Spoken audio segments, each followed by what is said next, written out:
Good afternoon, YouTube. How you guys doing?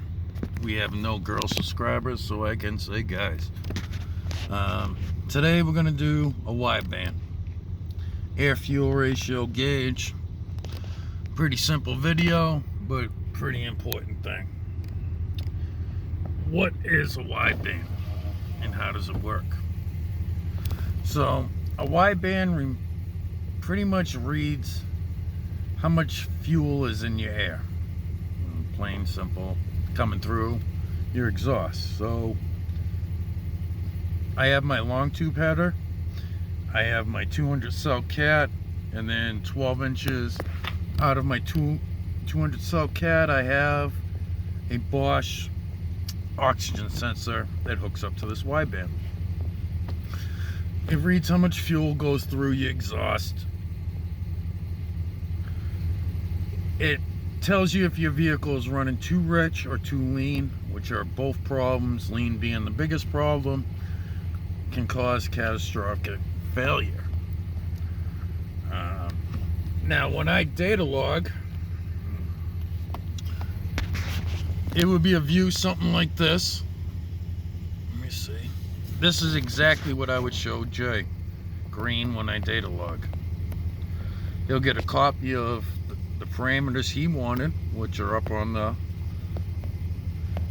Trinity, and then he would get what my RPMs are doing and what my wideband is reading. He wants that wideband at a certain number, at a certain amount, at a certain time of the year, at a certain temperature.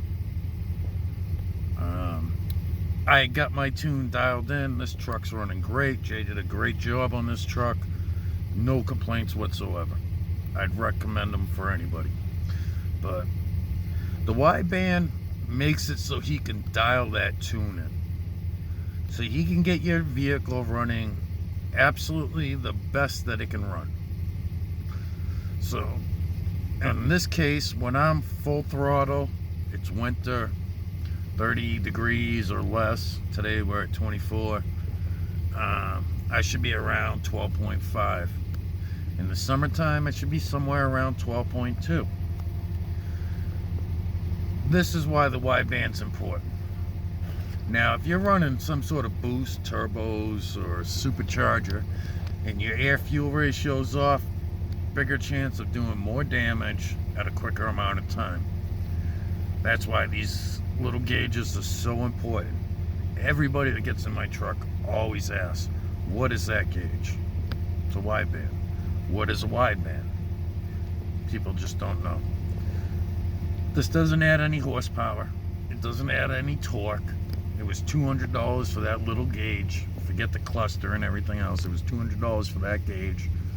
But that's just to make it so that I know that I'm not going to blow up my motor while I'm beating the hell out of it. So, any other questions, put them in the comments below. This is our Sunday review. Like and subscribe.